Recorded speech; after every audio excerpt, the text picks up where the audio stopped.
Hello everyone, I'm Tom from Moti, and today I'm going to show you what I think are the top 5 features in PandaDoc. Now, PandaDoc is a very popular e-signature and document management tool that's going to allow you to create, send, and digitally sign documents like quotes, proposals, employment contracts, NDAs, all from the one centralized platform. So you're going to be able to easily integrate this tool with your favorite CRM, whether it's Pipedrive, Salesforce, Monday.com, and HubSpot, and you're going to be able to create documents directly from your CRM data as well. You're going to be able to send those documents off to a client, and they're going to be able to sign it digitally. Now, this is all done without scanning or printing anything, all using tools like Microsoft Word or Google Docs. So having written a lot of proposals in my previous roles, I can tell you now that PandaDoc is the ultimate time saver when it comes to creating these documents quickly and efficiently. So let's get started on number one, which is the template builder. So PandaDoc allows you to build pretty nice looking documents with its built-in editor. So I've logged into my PandaDoc account here, and I'm going to click on the template section. And then I'm going to hit new template. Now, PandaDoc does give you a bunch of pre-made templates which you can choose from. Alternatively, you can actually import your own template if you want. So this could be like a Word document that your company is using. You can also import a PDF, a PowerPoint, JPEG, or a PNG. But for this example, I'm just going to use a template that I prepared earlier.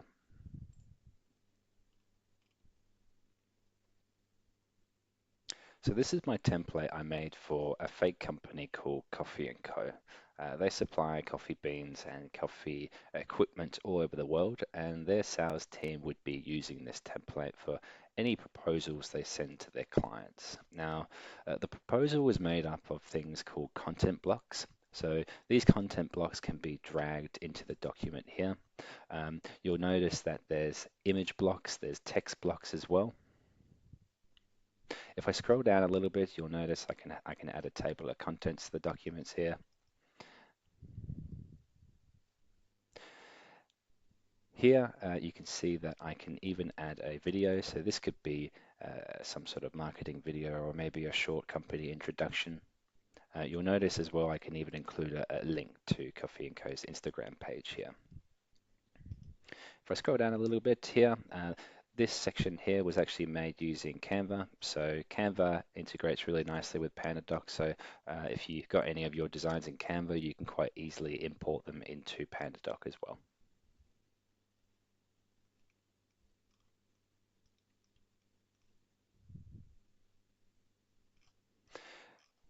If I scroll down a little bit further, I have Coffee & Co.'s leadership team. You'll notice that I can include a little LinkedIn icon, and that can actually contain a URL which will take the recipient over to their LinkedIn page. Scroll down a little bit further, you can see that I have a pricing summary here. I have a pricing table. I have an FAQ page. And I have my acceptance page here. So this is where both Coffee & Co. and the client will sign off on the document. As you can see in the orange, I have text fields where the client can actually enter their name, they can enter their title here, and underneath that I have a signature field where the client can sign off on. As well, I have a date field as well, and I also have a checkbox which I can include. In this section here, I have a client and information form or a client information requirements form. You'll notice the customer can include a delivery address. They can decide which day they want their delivery on. They can choose their maintenance frequency, and they can choose their first appointment. So these are all fields that you can get from the content library here. So all of these fields here I can get from this sidebar here. So in this case, the fillable fields for the client, I can drag and drop here. So if I wanted the customer to have a signature field, I can just simply drag and drop onto the document here. And I can quite easily change these roles here for the sender as well. So if I want the sender to sign a specific part of the document, I can just drag and drop here. So when I eventually send this template out to whoever, the client will need to sign here and the sender will need to sign here. Now, my second favorite feature is something called the Quote Builder. Now, the Quote Builder is basically a pricing summary for all of your products. Now, these products can be imported from your CRM, or there's actually a built-in product catalog that's provided by PandaDoc where you can list all your products. So here I have some of Coffee & Co.'s products. You'll notice as a user, I can adjust the quantities on here. If I scroll down a little bit here, you'll notice that I have an optional product which I can toggle on and off. And I also have some bundled products here.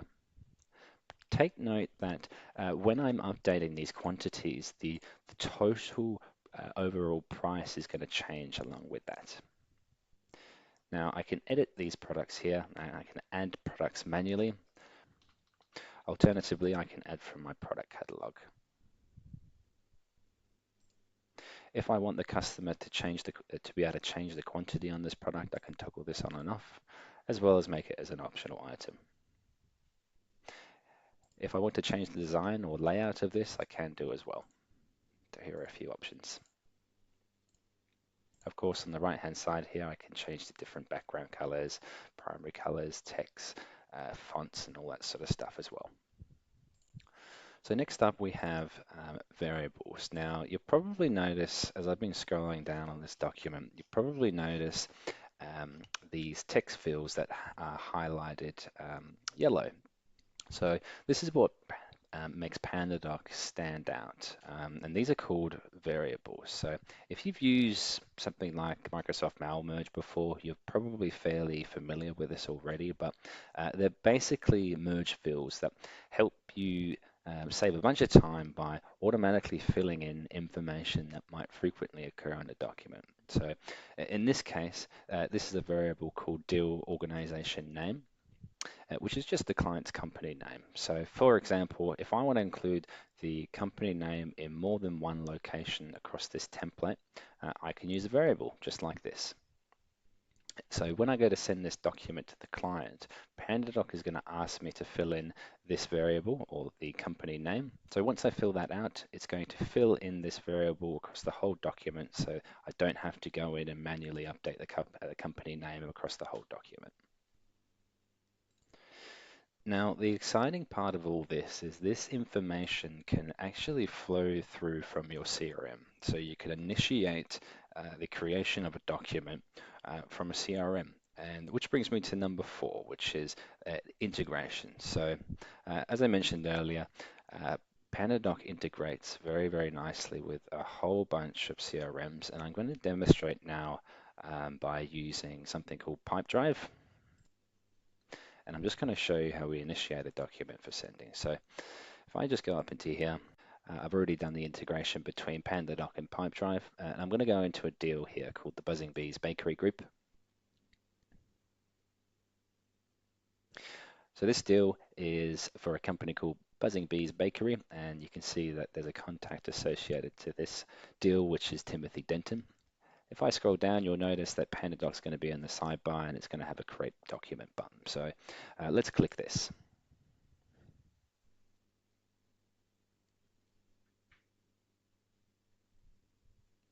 Now it's going to give you an option to select what template you want to use. I'm just going to use the Coffee & Co template we created earlier.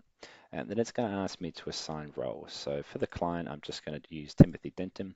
And for the sender, I'm just going to use myself.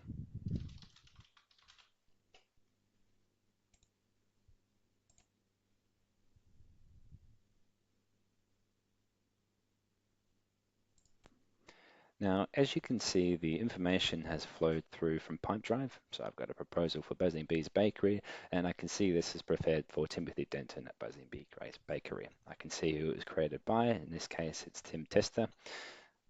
Now, keep in mind that you're also able to edit any of these fields as well. So if you want to add more content, you can later on before you send it to the client. Also, if I want to use my own custom fields from Pipedrive, I can do as well. So if I scroll down to here and I go to view tokens, this will show me all of the fields that I can map from Pipedrive to PandaDoc. So as you can see, I've got deal fields here, I've got organization fields here, and I've got person fields here. Now, To set up the merge, it's really easy. All you got to do is just copy one of these here, copy one of these variables, and then you can paste that into your template. Once you save your template, go back into your Pipedrive, click on Create Document, just like I did before, and go through the steps, and then that field will be merged into the document. So the fifth thing I want to talk to you about is something called the content library. So if I go back to my document here, so the content library is a way to store reusable content such as marketing material or maybe information on a particular product. The content library is going to allow you to quickly add blocks of information to a document before you might send it to a client. So if I just scroll down to here and find a blank page, and if I'm Coffee & Co, and maybe I'm in charge of sending this document, and I perhaps want to add some more information about their ongoing maintenance package, I can do so by going to the content library up here. And this is some content I prepared earlier. So if I just click onto this,